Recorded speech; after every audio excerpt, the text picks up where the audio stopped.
poursuivons l'étude du mystère de la mort et du mystère de la vie, deux mystères qui se tiennent, ainsi que l'espérance chrétienne. Et nous avons dit que c'était là le message essentiel de la Bible. C'est le message de la Bible. S'il n'y avait pas cela, s'il n'y avait pas ce problème, ce grand problème de l'homme à élucider, il n'y aurait pas nécessité d'une Bible, d'une révélation de Dieu. L'homme sait peu de choses, Dieu lui parle par révélation. Et nous allons, après avoir parlé de la création de l'homme, de son corps notamment tiré de la poussière de la terre, et qui, après la chute, selon le verdict de Dieu, doit retourner à la terre, redonner sa matière à la terre, cesser d'être vivant et retourner à la matière inerte. Voilà le verdict de Dieu. Eh bien, voyons un peu, parlons un peu de ce corps. Le corps a dans la Bible, qui nous le montre tout simplement, sans grand discours, il a même origine que celui des animaux. Lisons Genèse 2, 19. L'Éternel Dieu forma de la terre tous les animaux des champs et tous les oiseaux du ciel, et il les fit venir vers l'homme pour voir comment il les appellerait, afin que tout être vivant portât le nom que lui donnerait l'homme. L'Éternel Dieu forma de la terre tous les animaux des champs. C'est bien ce que déjà le chapitre 1er nous a dit, que tous ont été tirés, toute leur matière, la matière vivante de ces êtres que nous appelons les animaux, a été tirée de la terre. Et cette substance qui est tirée de la terre devient vivante par un souffle de vie. Un souffle de vie, une haleine de vie, et si j'emploie le mot haleine, c'est en me référant à Genèse 2, 7, l'Éternel Dieu forma l'homme de la poussière de la terre, il souffla dans ses narines un souffle de vie, et l'homme devint un être vivant. Voyons, n'est-ce pas, représentons-nous la chose d'une façon concrète, eh bien, telle qu'elle nous est dite, n'est-ce pas? Bien sûr, il y a là une évocation, l'évocation de quelque chose de plus grand, mais nous voyons par exemple Dieu, n'est-ce pas, soufflant dans les narines de l'homme. Si nous faisions cela, par exemple, eh bien ce serait notre souffle, notre haleine, que nous enverrions dans les narines de cet être appelé l'homme. C'est donc une haleine de vie, c'est-à-dire un souffle de vie qui vient de Dieu. C'est le souffle de vie de Dieu. C'est un principe immatériel, si nous voulons élever notre vue, un principe immatériel qui vient de Dieu. Voilà déjà une vérité importante sur la vie, cette fois-ci non pas la mort, mais sur la vie.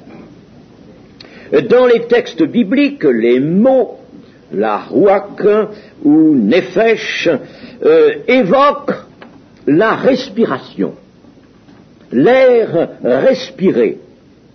Cette respiration, l'air, le vent, ruach même est traduit par vent à certains moments, le vent, le souffle, l'air en mouvement. Cette respiration sans laquelle le corps meurt est la manifestation mystérieuse de cette haleine de vie qui participe au souffle de Dieu. Dieu souffla dans ses narines un souffle de vie. Et ce souffle, nous disons, est un principe immatériel de vie. Il est l'esprit, car souffle devient dans la Bible esprit. L'esprit ou le souffle, ce sont, si vous voulez, deux notions qui utilisent les mêmes termes, de même dans le Nouveau Testament, pneuma, les mêmes termes. Alors, ce souffle est l'esprit qui apporte la vie.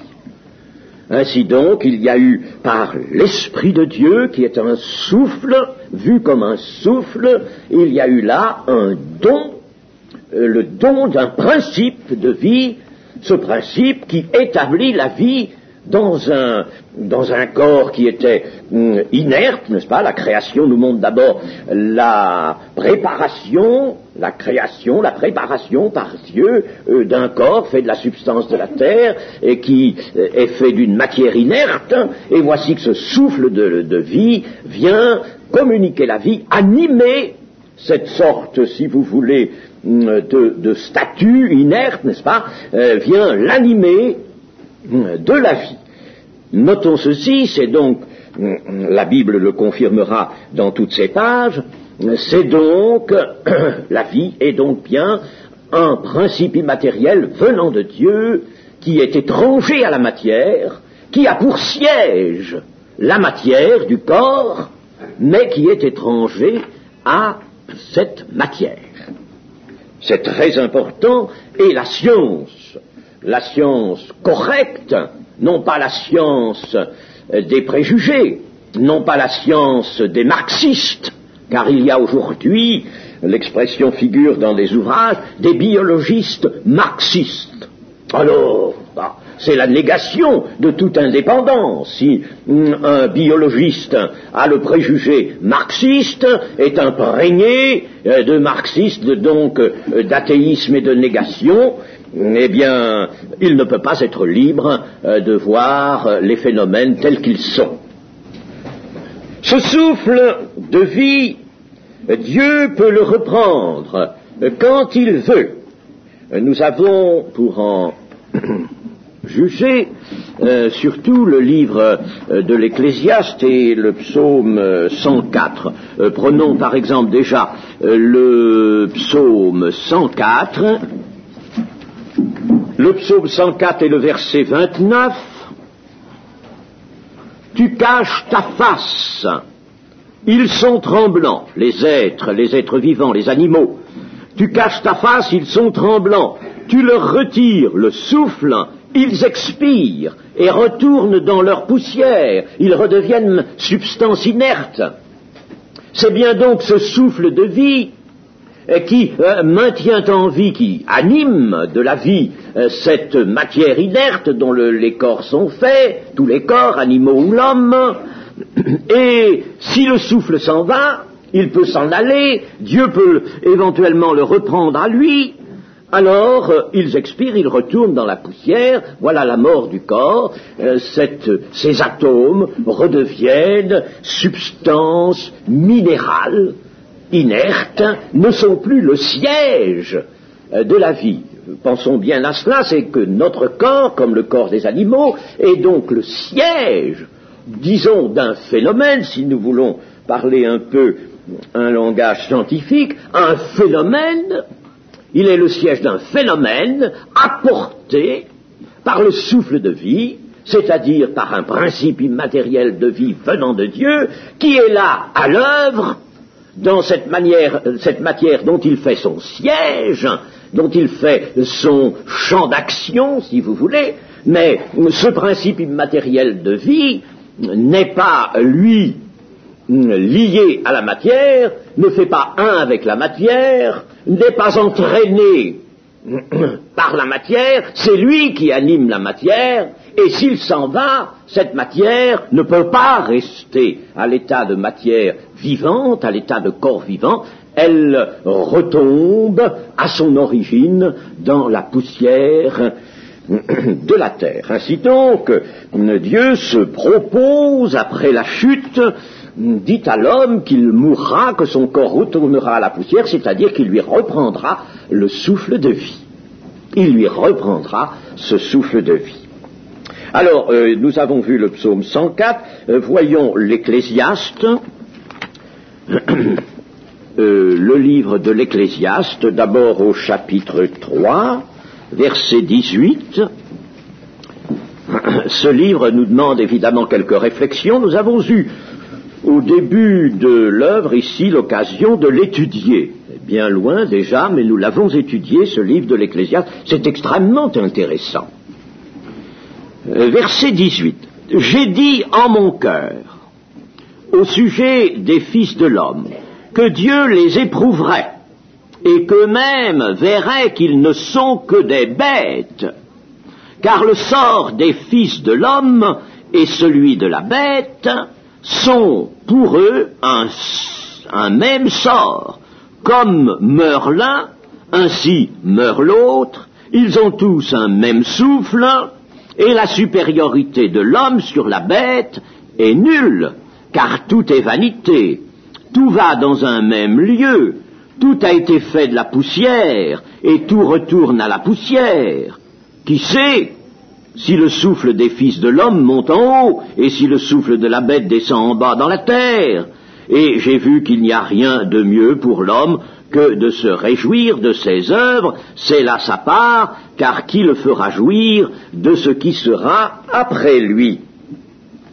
Et puis nous avons au chapitre 12 de ce même livre de l'Ecclésiaste, chapitre 12, le verset 9, « Avant que la poussière retourne à la terre comme elle y était, et que l'esprit retourne à Dieu qui l'a donné, vanité des vanités, dit l'Ecclésiaste. » Vous voyez, là encore, l'Ecclésiaste note que la poussière va retourner là où elle était, après avoir cessé d'être animée par le souffle, et puis ce souffle qui l'a un moment, un temps animé, retourne à Dieu qui l'a donné. Ce souffle est un principe immatériel de vie, nous le voyons aussi en forme d'esprit, il intervient en forme d'esprit, c'est l'esprit de vie, l'esprit de vie.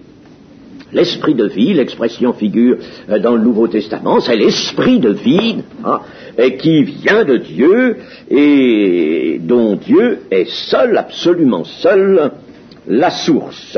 Alors, dans le chapitre 3 de l'Ecclésiaste, nous avons peut-être là lieu d'être étonnés du langage que nous tient ce sage, car n'oublions pas que l'Ecclésiaste, c'est un écrit de Salomon, parole de l'Ecclésiaste, fils de David, roi de Jérusalem. C'est Salomon qui en est l'auteur, et nous nous rappelons que Salomon avait été doté d'une sagesse extraordinaire dont le livre saint se plaît à nous donner toute l'étendue. Eh bien, je ne vais pas expliquer le livre de l'Ecclésiaste maintenant, mais disons ceci, qu'il y a là une vérité qu'il faut considérer, qu'il ne préjuge pas des autres vérités. Je vous ai dit que la Bible est une révélation progressive. Chaque chose est donnée en son temps.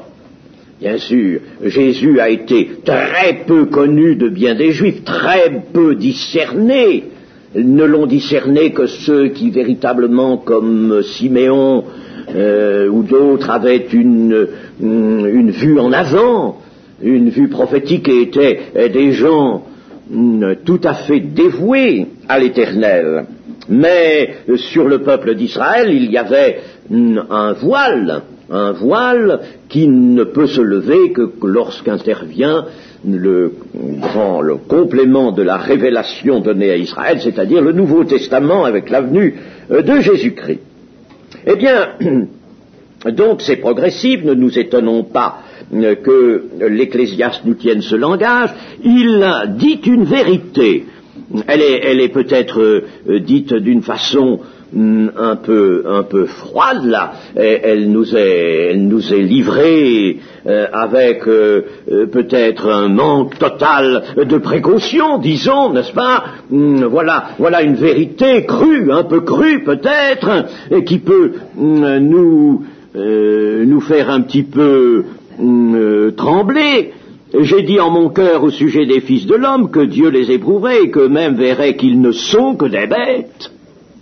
Regardez dans leur réalité physique, les hommes, en effet, ne sont que des bêtes, car le sort des fils de l'homme et celui de la bête sont pour eux un même sort. Comme meurt l'un, ainsi meurt l'autre, ils ont tous un même souffle et la supériorité de l'homme sur la bête est nulle. Vous voyez, cette supériorité est ici niée. C'est qu'elle ne tient pas au corps, elle ne tient pas du tout au corps. Prenons le corps des animaux supérieurs, prenons un lapin par exemple, dont on se sert beaucoup dans les études anatomiques.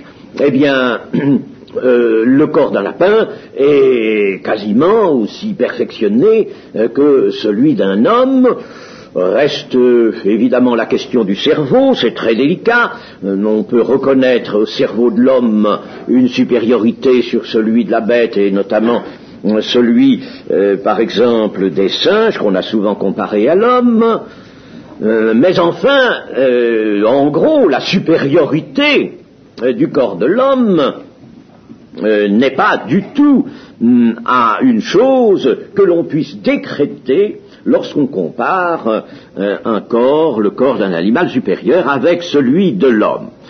Et puis la mort est exactement pareil, la cause est la même, le souffle qui anime cette substance s'en va et la substance retourne à la terre.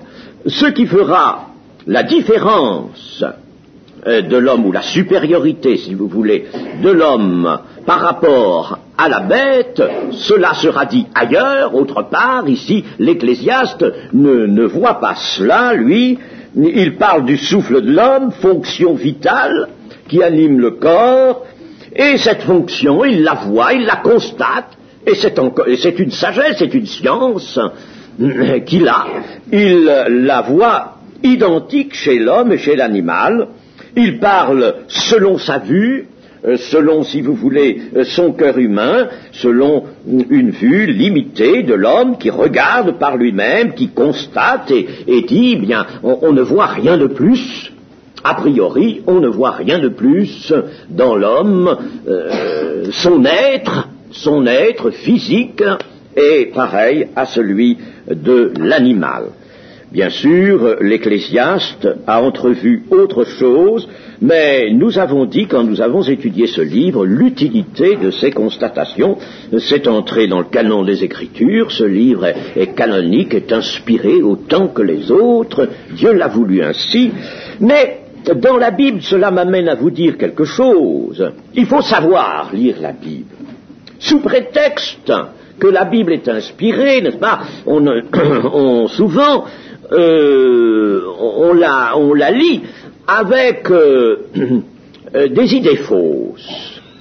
On ne comprend pas bien ce qu'a fait l'inspiration de l'Esprit de Dieu, et l'inspiration, elle est au mot près. Nous sommes obligés de l'admettre ainsi, parce que le Seigneur Jésus nous l'a montré lui-même. Elle est au mot près. Alors, nous ne comprenons pas bien la conséquence de l'inspiration de l'Écriture. Et nous voudrions que tout dans l'Écriture soit précepte divin. Eh bien, si tout était précepte divin, et que, par conséquent, nous ayons tout à faire, nous ferions des choses terribles. Tout n'est pas à faire, bien sûr. La Bible ne nous dit pas d'imiter tout ce qu'elle relate. Il y a des choses qu'elle relate pour que nous les jugions, justement, pour exercer notre jugement, pour nous instruire. Il y a des assertions qui ne sont pas à reprendre dans différentes parties de l'Ancien Testament, particulièrement. Il faut savoir lire la Bible, non pas détacher un verset puis dire ce verset dit cela, et puis voilà, ben je vais faire cela. Mais non, vois le contexte, vois pourquoi la chose t'est dite ainsi, pourquoi elle est relatée. Tu ne vas pas imiter, par exemple, le péché de David. Tu ne vas pas imiter la conduite de Salomon à la fin de son règne. Il y a un tas de choses qui te sont dites. Si le diable avait écrit une Bible, oui, il en a écrit quand même, mais enfin, elle s'appelle autrement. Les livres, ils s'appellent autrement les livres que le diable a écrits et sont innombrables. Eh bien, s'il avait écrit un livre s'appelant Bible, il aurait agi tout autrement que Dieu. Il aurait châtié, exclu tout ce qui pouvait assombrir la perspective que l'on doit avoir sur les personnages, sur les auxiliaires qu'il présenterait, n'est-ce pas? Et il mentirait. Bien sûr, il mentirait quant à leur vie, tandis que Dieu ne ment pas, c'est le livre de la vérité.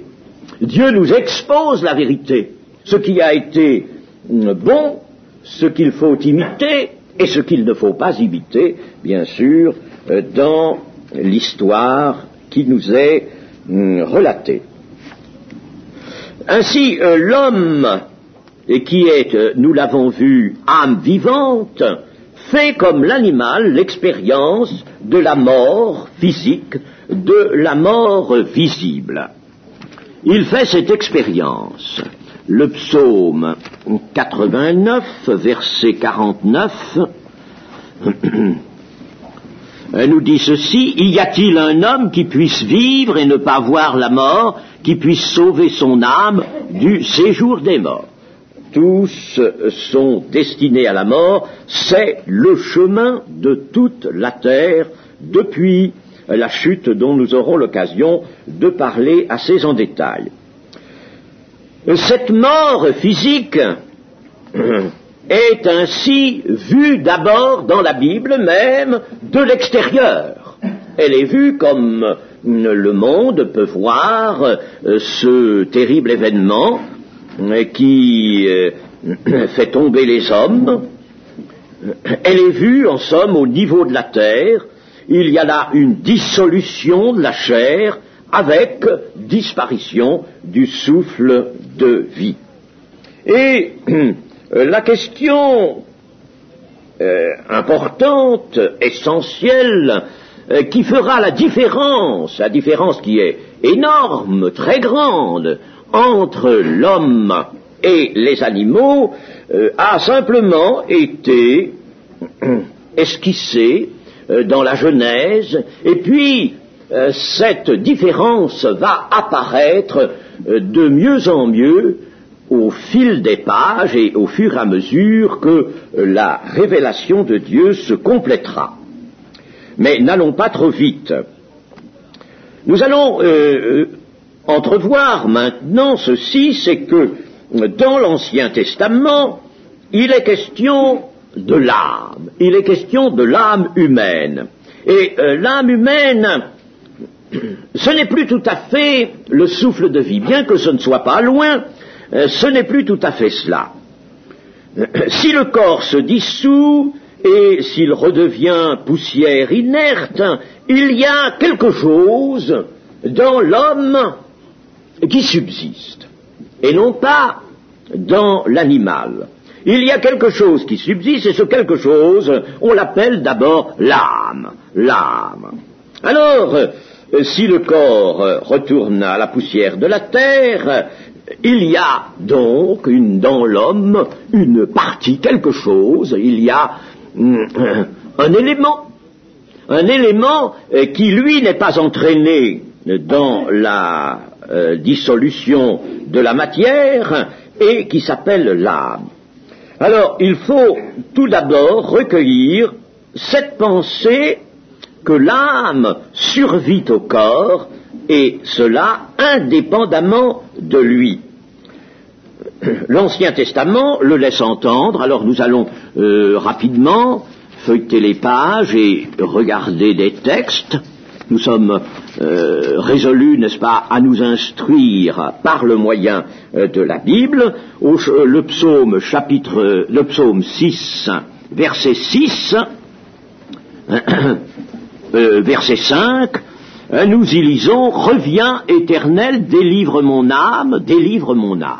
Sauve-moi à cause de ta miséricorde, car celui qui meurt n'a plus ton souvenir, qui te louera dans le séjour des morts. Voyons apparaître cette expression, séjour des morts, appelée dans l'Ancien Testament le Sheol, et dans le Nouveau Testament, ce même séjour des morts est appelé le Hadès. Le Sheol et le Hadès. Nous le voyons apparaître ici, et l'expression séjour des morts, Sheol, figure beaucoup de fois.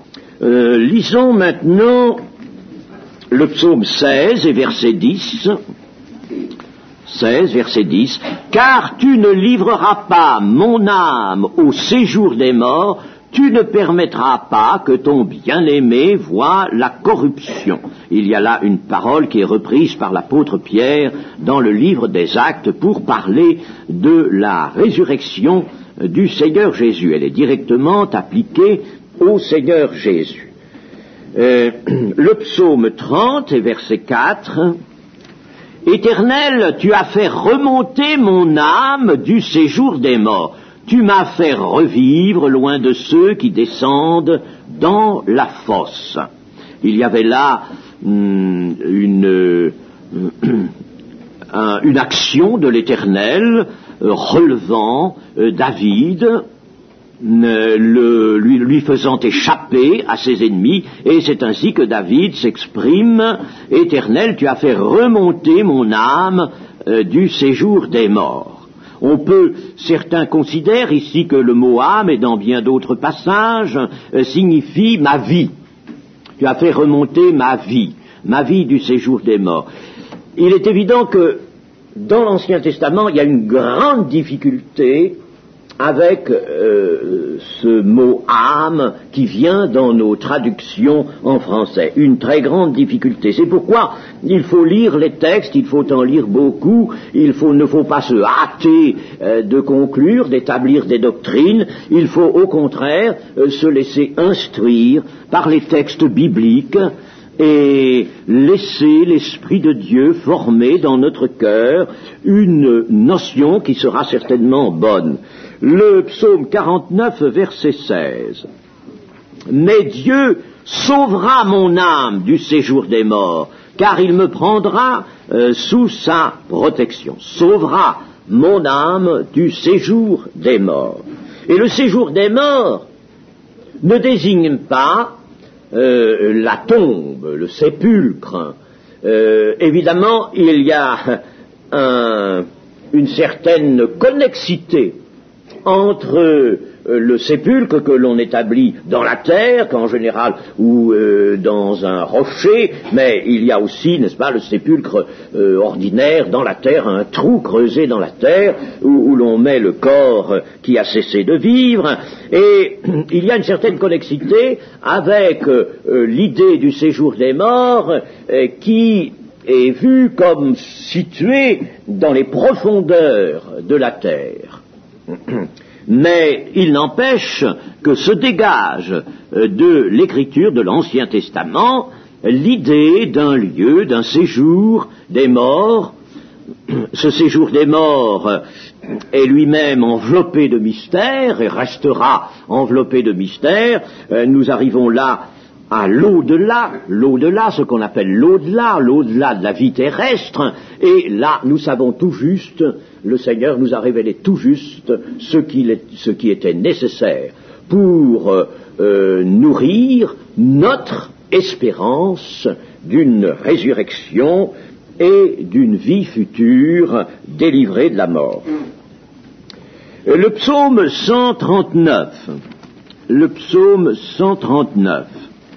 verset 8. Si je monte aux cieux, tu y es. Si je me couche au séjour des morts, t'y voilà.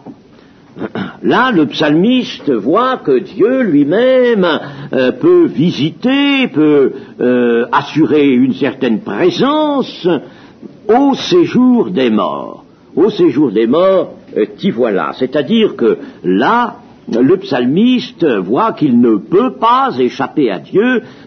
S'il monte aux cieux, Dieu y est, mais même s'il va au séjour des morts, eh bien, il n'échappera pas au regard de Dieu, à la connaissance de Dieu sur lui. Nous avons le livre des Proverbes, 23, 13, 14. N'épargne pas la correction à l'enfant. Si tu le frappes de la verge, il ne mourra point. En le frappant de la verge, tu délivres son âme du séjour des morts. Là, c'est déjà un peu plus clair, parce que il ne peut pas être question de lui épargner la mort du corps. Donc le séjour des morts n'est pas le sépulcre. Vous voyez ici, ça n'est pas équivalent au sépulcre. Tu délivres son âme du séjour des morts. Tu délivres donc son âme d'une emprise redoutable, d'une destinée qu'il faut absolument éviter. C'est déjà l'idée de salut apparaît déjà là, n'est-ce pas, apparaît. Mais vous voyez, ça n'est pas, dans l'Ancien Testament, il y a beaucoup de déclarations qui sont simples, mais qui ne sont pas explicites. Elles laissent transparaître la notion, l'idée qui va, au cours de la révélation, se préciser. Nous avons toujours dans les Proverbes, chapitre 27 et verset 20, « Le séjour des morts et l'abîme sont insatiables. De même, les yeux de l'homme sont insatiables. » Il est dit que le séjour des morts ne dit jamais assez.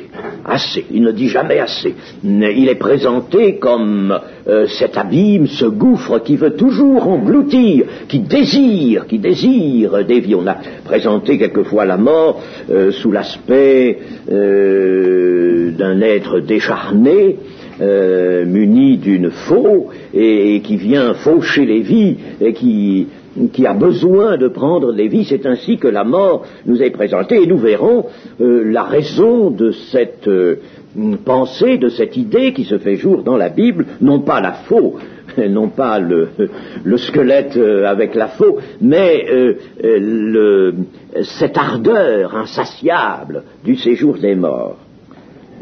Dans le livre d'Ésaïe, alors nous avons quelque chose de plus net au chapitre 14, et au verset 9. Le séjour des morts s'émeut jusque dans ses profondeurs. Ah, c'est autre chose que le sépulcre, cela. Pour t'accueillir à ton arrivée. Là, il s'agit du roi de Babylone. C'est une prophétie contre lui. Il réveille devant toi les ombres. Alors, les morts sont considérés là comme des ombres. Les âmes des morts, pas leur corps, bien sûr, les ombres. Il réveille devant toi les ombres, tous les grands de la terre. Il fait lever de leur trône tous les rois des nations. Tous prennent la parole pour te dire, toi aussi tu es sans force comme nous. Tu es devenu semblable à nous. Ta magnificence est descendue dans le séjour des morts avec le son de tes luttes. Sous toi est une couche de verre et les vers sont ta couverture. Alors ça, évidemment, c'est l'évocation de ce qui se passe dans le sépulcre lui-même, où toute cette vermine vient dévorer la chair du corps qui y est couché, mais c'est une évocation tout de même qui ne peut pas permettre, comme certains ont voulu le faire, d'assimiler le séjour des morts à un simple sépulcre. Et nous voyons ici que ceux qui sont dans le séjour des morts prennent la parole leur est donnée, ils s'expriment. Eh bien, s'il n'y avait pas donc dans le séjour des morts une conscience chez ces ombres, chez les âmes qui s'y trouvent, le texte biblique nous induirait en erreur, ce qui est impensable. D'autre part, pensons que le Seigneur Jésus lui-même, dans sa parabole du riche et du pauvre Lazare, va nous montrer le riche qui, lui, est descendu dans le séjour des morts, dans le Hadès, où il souffre. Il est, lui, il a sa part avec les méchants, avec les infidèles, avec les indifférents qui ont joui sur la terre, ne se préoccupant pas de leur âme, de Dieu, et alors là, il souffre, il parle, il s'exprime, et Jésus même suppose qu'il lui est possible d'appeler Abraham. Bien sûr, ça c'est pour les besoins de la parabole, mais enfin, tout de même, Jésus nous a montré qu'il y avait dans le séjour des morts une conscience. Et cela, c'est le fait, par conséquent, de ce que nous appelons, et de ce que Jésus même a appelé, on pourrait dire brièvement, sommairement, sans entrer dans le détail, ce qu'il a appelé l'âme. Parce que si l'on entre dans le détail, on verra que l'homme est constitué de 3 parties, corps, esprit, âme, et alors là, ça complique le problème. Mais on n'est pas obligé dans la Bible de toujours envisager cette constitution de l'homme, constitution trialistique, en 3 éléments soudés les uns aux autres, bien sûr, mais souvent on n'envisage que son corps et son âme. Jésus l'a fait, n'est-ce pas, son corps et son âme. Et Jésus nous montre que l'âme, elle, peut avoir une destinée tout à fait différente de celle du corps. Le corps peut être tué, détruit, sans que l'âme aille, elle, pour autant aussi, au lieu de la mort, au lieu de souffrance. L'homme possède en lui le dynamisme de la vie. Cela, nous le voyons partout, dans toute la Bible. Dieu lui a donné, et c'est normal, ça appartient même, disons, à la vie. Quand Dieu donne la vie, avec la vie, il donne un besoin de garder la vie. La vie dispose d'un dynamisme. Là où elle s'établit, elle veut rester. Et l'être qui a reçu cette vie, qui possède cette vie, veut la garder, ne veut pas la perdre. Il faudrait que ce même dynamisme de la vie, ce même, comme on dit quelquefois, instinct de conservation de la vie, nous anime, nous, beaucoup plus pour la vie véritable, c'est-à-dire, si vous voulez, la vie de notre âme, la vie éternelle, que pour la vie physique. Le malheur, souvent, même dans nos rangs, à nous, les disciples du Seigneur Jésus, c'est que nous restons comme le monde, beaucoup plus attentif à notre vie physique qu'à la vie future. Et il arrive volontiers que nous sacrifions même les intérêts supérieurs de la vie future, de la vie éternelle, en vue de mieux assurer, pense-t-on, ou en vue de conserver peut-être, ou de gâter davantage notre existence physique. Eh bien ça, c'est un péché. Ça, c'est une manière d'être et de penser qu'il faut absolument que nous abandonnions par la grâce de Dieu. Mais malgré cet instinct de conservation de la vie, cet instinct, ce besoin de conservation qu'a la vie, malheureusement, la mort, qui est l'intruse, avons-nous dit, a la puissance de le saisir, et sa puissance, la puissance de la mort, nous avons dit, vient du péché. C'est le péché qui, en réalité, a de la puissance, et si bien que cette mort prend l'homme, il ressent sa mort comme un mal, comme une issue absolument indésirable. Et l'homme, la Bible nous le dit, je fais là un peu une analyse de l'Ancien Testament, l'homme pressent dans le fait de la mort l'action d'une puissance mauvaise. La mort n'est pas chose bonne. On a dit souvent que dans l'Ancien Testament, il y avait une acceptation en général de la mort. Mais c'est une acceptation parce qu'on ne peut pas faire autrement, mais il n'empêche que dans l'Ancien Testament, on voit bien que l'homme n'est pas heureux de la mort, mais qu'il y voit au contraire une puissance contraire à son bien, mauvaise, et c'est vrai. Et cela est vrai, c'est une vérité qui se dégage là de la Bible, n'est-ce pas? Parce que, en effet, la puissance qui agit, c'est celle du péché. L'homme est aux prises avec une force hostile, avec un ennemi. Et la Bible elle-même appellera la mort un ennemi, le dernier ennemi. Un ennemi, c'est un ennemi. Alors, ne tergiversons pas, la Bible est nette là-dessus, c'est un ennemi. Et toujours, dans l'Ancien Testament comme dans le Nouveau, la mort est considérée comme une chose mauvaise, il faut la subir bien, Dieu en tirera, nous le verrons, un parti. Dieu va tirer un parti de la mort, Dieu va se servir de la mort, nous verrons comment. Mais, il n'empêche qu'en elle-même, elle est une puissance hostile. La vie de l'homme, donc, est en échec, et cela de par un verdict de Dieu, et le péché appelle sans cesse le jugement de Dieu, et il justifie le jugement de Dieu. Le péché appelle ce jugement de Dieu en ce verdict qu'est la mort. Le péché mène à la mort. Le salaire du péché, c'est la mort, dit-on dans le Nouveau Testament. Oui, c'est-à-dire que le péché appelle constamment à la mort. Le péché est si vous voulez, un courant général qui entraîne nécessairement les hommes porteurs de vie. Eh bien, il les entraîne vers la mort, vers cette mort qui est un verdict de Dieu, donc un jugement de Dieu. Et la mort justifie le jugement de Dieu, car Dieu ne pouvait pas prononcer un autre jugement que celui-là. Dès que l'homme apparaît sur la terre, il découvre sa liberté. Il apparaît petit enfant, il découvre très tôt sa liberté, inconsciemment d'abord. Il n'en discute pas philosophiquement, mais un petit bébé, tout petit bébé, commence à découvrir sa liberté. Dès qu'il peut faire quelque chose, agir, faire quelque chose, il découvre sa liberté. Et sa liberté, elle va tout de suite dans les événements de la vie, si petit soit-il pour un enfant, pour un bébé, eh bien cette liberté va être tout de suite mise à l'épreuve.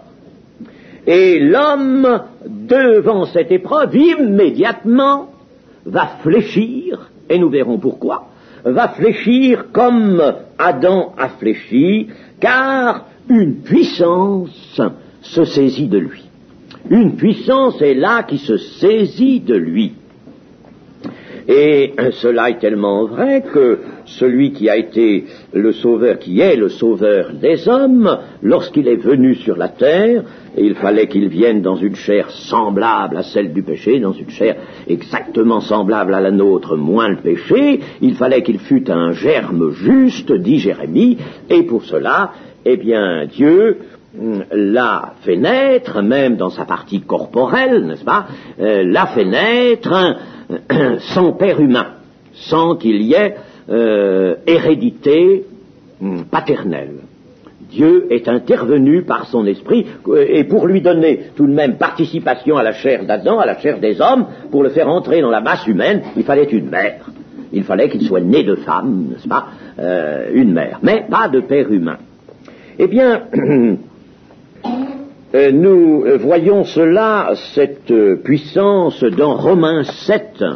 L'apôtre Paul, ici, la situe très bien, Romains 7, verset 22, « Car je prends plaisir à la loi de Dieu selon l'homme intérieur. » Je prends plaisir.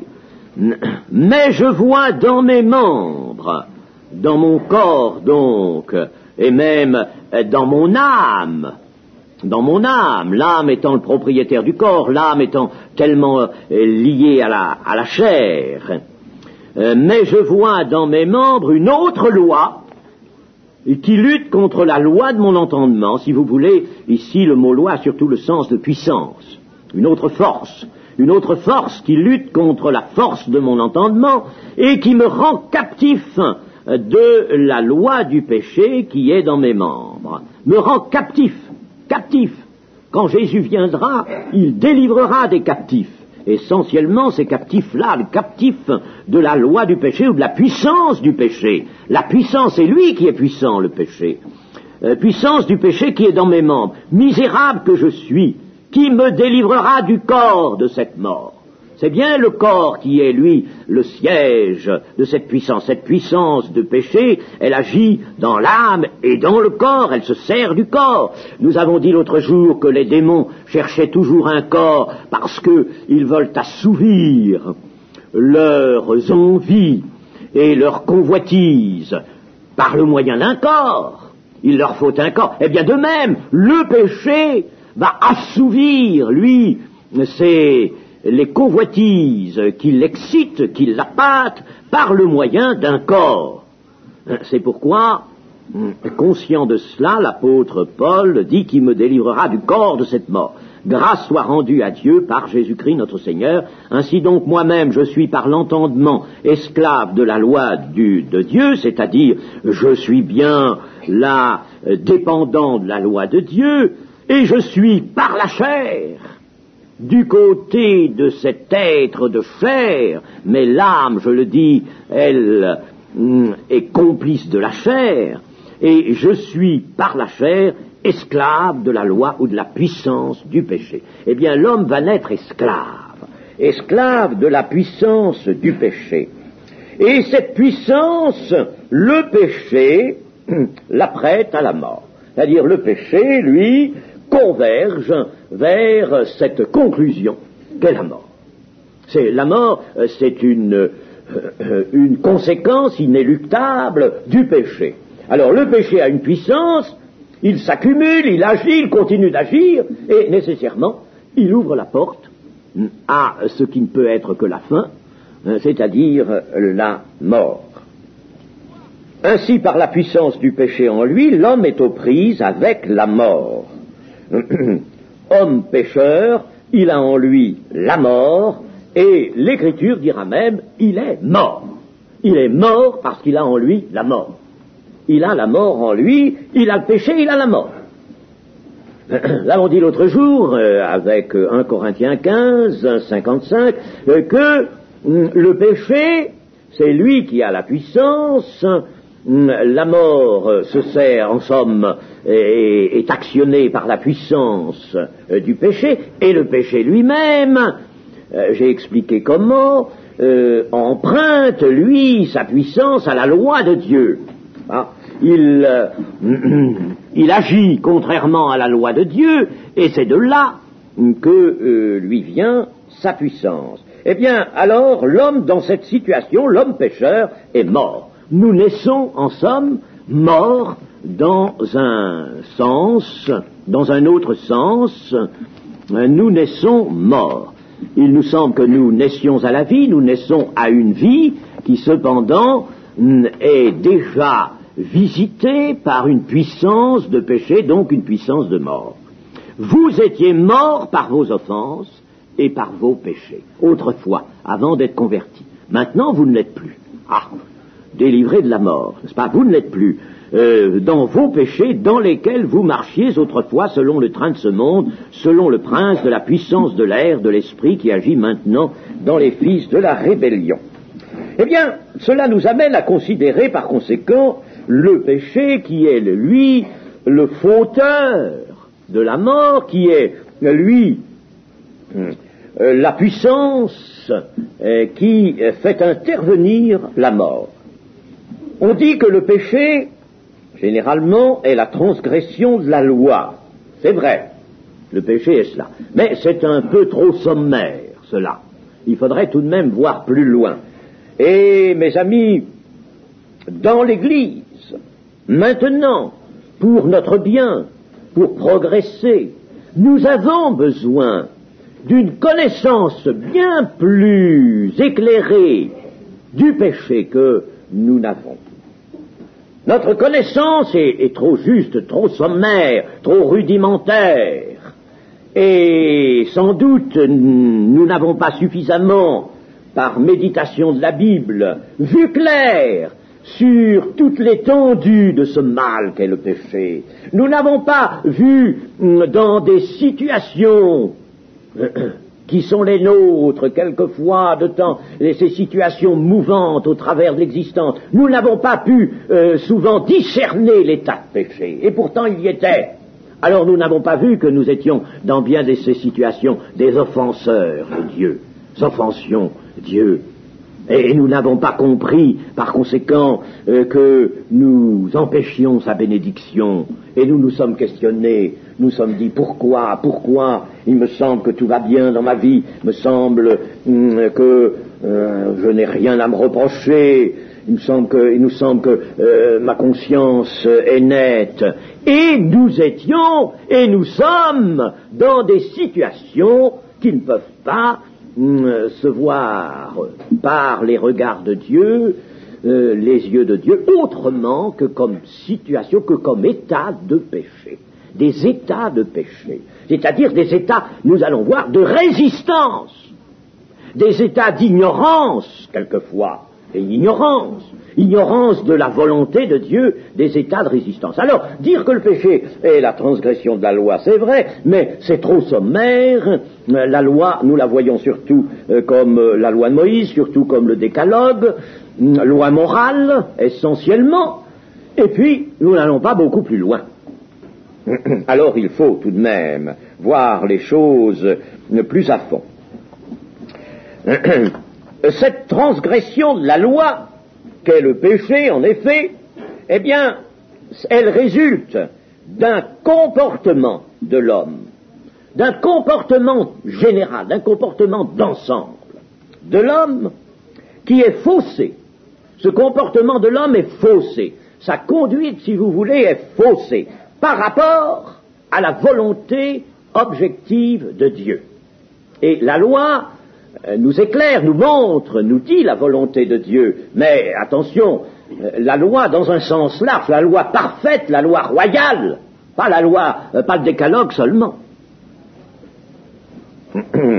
Alors, c'est donc le comportement de l'homme qui est faussé par rapport à la volonté objective de Dieu. Dès qu'il y a désaccord entre un comportement et ce que voudrait Dieu et ce qui est la volonté de Dieu, il y a péché. Et l'apôtre Paul nous montre bien ces choses.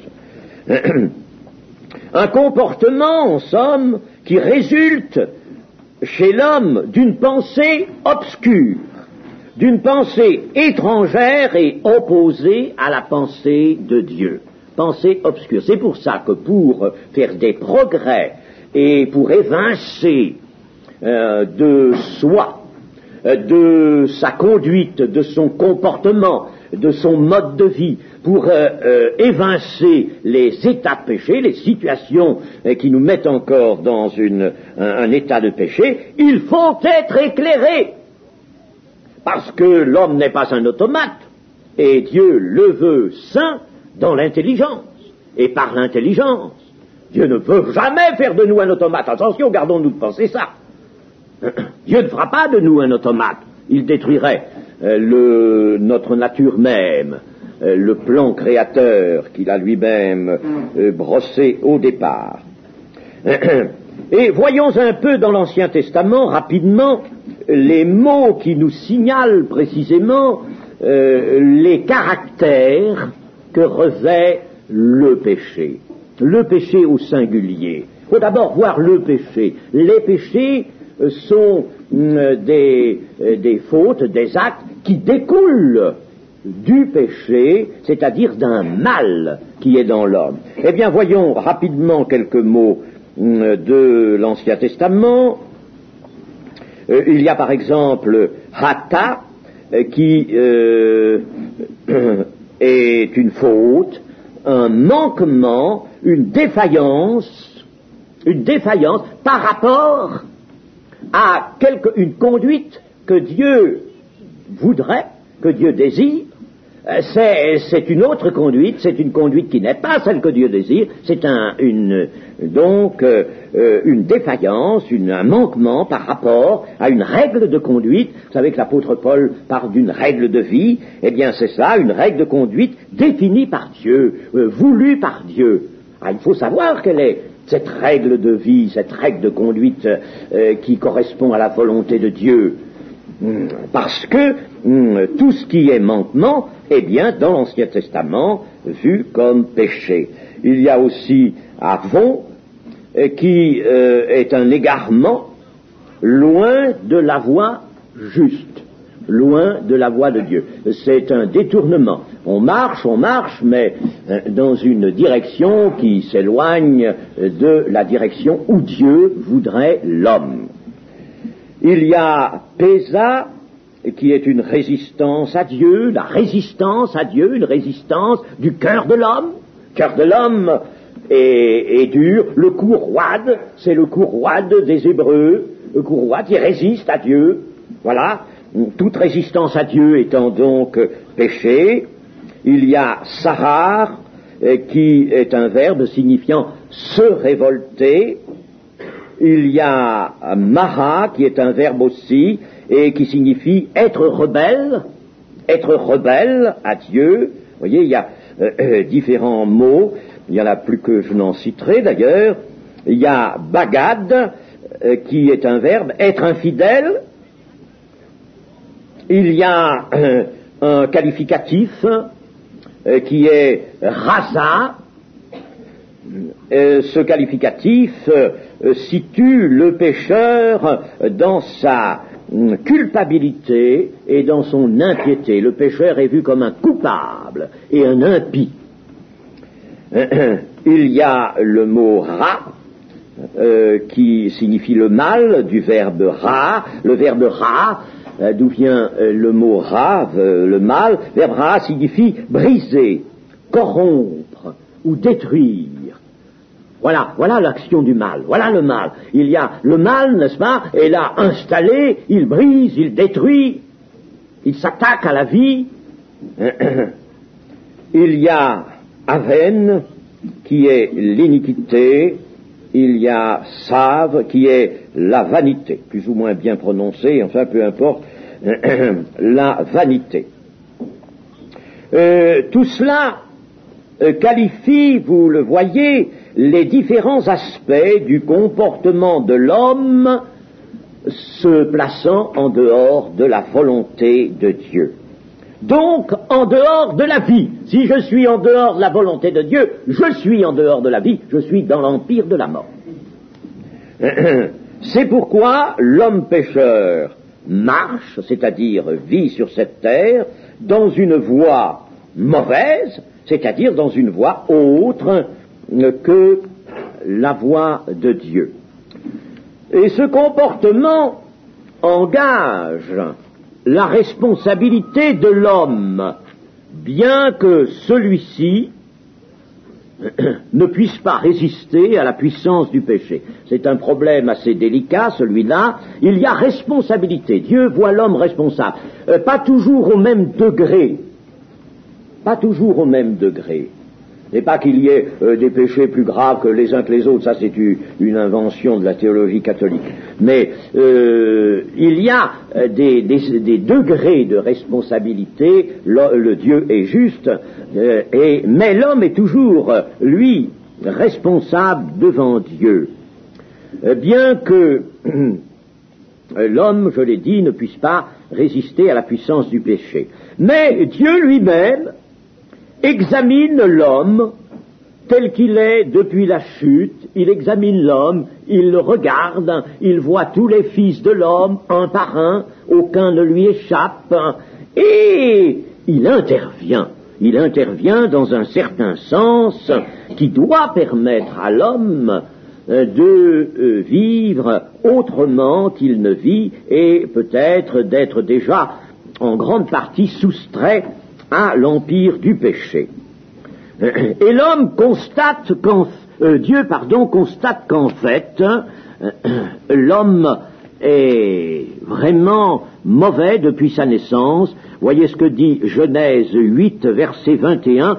L'Éternel sentit une odeur agréable, et l'Éternel dit dans son cœur, c'est lorsque Noé bâtit un autel à l'Éternel. Alors il sentit une odeur agréable, et l'Éternel dit en son cœur, je ne maudirai plus la terre à cause de l'homme, parce que les pensées du cœur de l'homme sont mauvaises dès sa jeunesse. Les pensées du cœur de l'homme sont mauvaises dès sa jeunesse. Monsieur Edgar Faure n'a pas dû lire ça, ou il n'y croit pas. Parce que lui, pour lui, l'homme est bon depuis sa jeunesse. Il n'a pas dû lire ça. Hein. On ne croit pas à ça. C'est un humaniste. Par conséquent, il ne croit pas. Il est parti sur une autre idée, lui. L'homme est bon. C'est la société qui le rend méchant.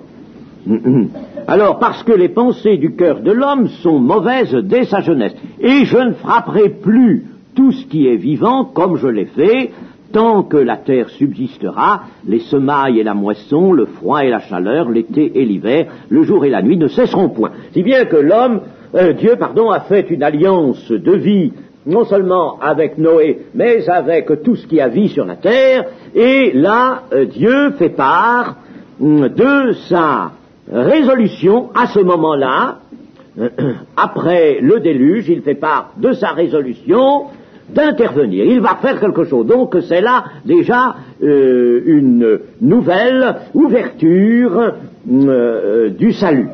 Dieu va intervenir, sans quoi il n'aurait qu'à détruire tout. Il aurait pu détruire Noé aussi, tout le monde, et se défaire entièrement de cette race humaine. Mais pas du tout. Il l'a conservé en la personne de Noé et de sa descendance, et il reconnaît tout de même que les pensées du cœur de l'homme sont mauvaises dès sa jeunesse. Dieu constate. Il a, en somme, laissé l'expérience se faire. Dieu souvent agit ainsi, laisse l'expérience se faire, et voilà le résultat de l'expérience. Les pensées de l'homme sont mauvaises dès sa jeunesse. Mais la Bible nous montre aussi quelque chose de très surprenant et qui semble même aller à l'encontre de ce que nous venons de voir. C'est que, malgré qu'aucun homme n'ait été exempt du mal intérieur qu'est le péché, aucun homme n'en a été exempt, aucun, à l'exception de Christ, malgré cela, il s'est trouvé des hommes qui ont tranché sur la masse humaine au jugement de Dieu, au regard de Dieu, aux yeux de Dieu. Ils ont tranché, et ces hommes-là ont été qualifiés, sont qualifiés dans la Bible de justes, d'hommes justes.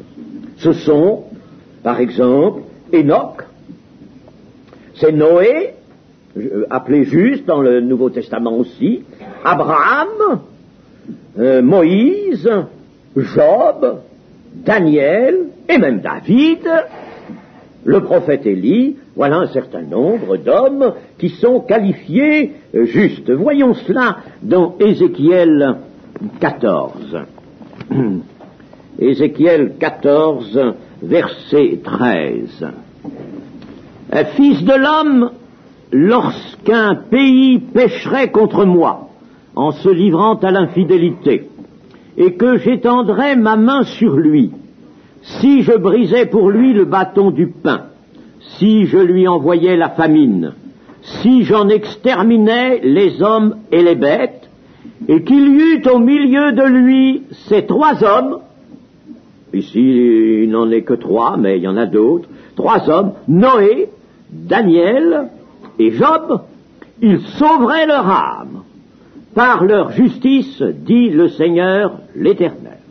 Sauveraient leur âme. Alors là, leur âme, ça veut dire, n'est-ce pas, qu'ils échapperaient à la mort éternelle. Ça veut dire qu'ils échapperaient à la mort éternelle. Cela résulte de l'ensemble de la Bible, du message de la Bible. Hein. Ils sauveraient leur âme par leur justice. Ça peut, nous, aujourd'hui, nous nous surprendre un petit peu. Ils sauveraient par leur justice. Alors nous sommes toujours, nous, à châtier la propre justice. Évidemment, la propre justice de l'homme, c'est une chose qu'il faut bannir, hein. Il faut en délivrer les hommes, c'est vrai. Mais, s'il vous plaît, laissons chaque partie de la Bible nous parler comme elle entend nous parler.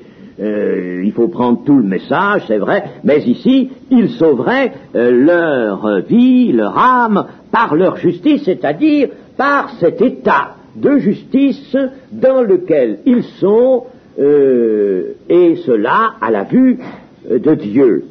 Alors, comment concilier cela, leur justice, leur état de justice, avec le fait que tout homme est pécheur, c'est réaffirmé dans le Nouveau Testament, tout homme est pécheur.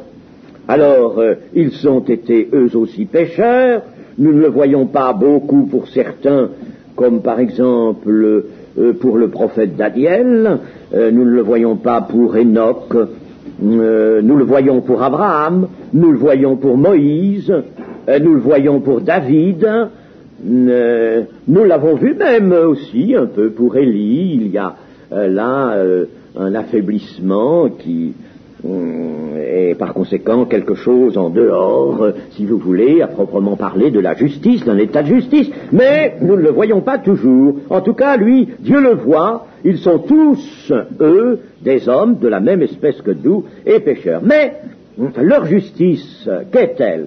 Eh bien, leur justice est une tendance de leur marche, et non pas un état absolu d'immunité quant au péché.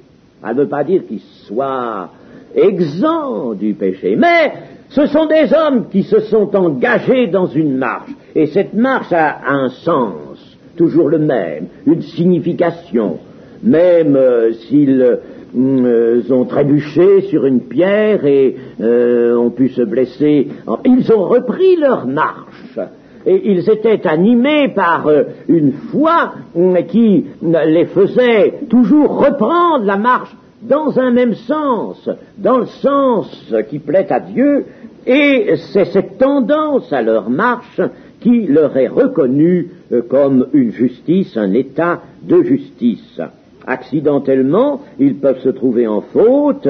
Je prends le cas de Moïse quand il s'est énervé un petit peu devant le peuple et que Dieu lui a dit, eh bien, voilà ma sanction, c'est pas toi qui feras entrer le peuple dans le pays de la promesse et tu mourras avant.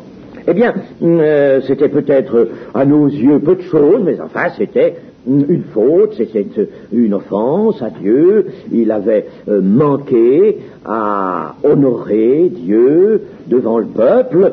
C'était une faute. Eh bien, il se trouvait en faute. Cependant, Moïse sera reconnu ensuite comme un homme fidèle. David sera reconnu comme un homme fidèle. Abraham nous sera montré comme le père des croyants. Ben, vous savez, alors lui, c'était pas très beau tout de même ce qu'il a fait quand il était en Égypte et puis qu'il voulait faire passer sa femme pour sa sœur parce que il disait elle est belle de figure et si on sait que c'est ma femme, on va me faire mourir pour me la prendre, tandis que si je suis son frère, on me laissera la vie, on me laissera bien tranquille, hein. On peut pas très joli tout ça, hein. Et ça, c'est loin d'être approuvé de l'Éternel. Mais cependant, tout compte fait, lorsque, après la vie de ces hommes, viennent les appréciations bibliques, les appréciations inspirées, eh bien, Abraham nous est montré comme un juste. C'est injuste. C'est injuste. Et à cause de sa foi, la justice lui fut imputée par le Seigneur. Nous arrêterons là notre étude ce matin.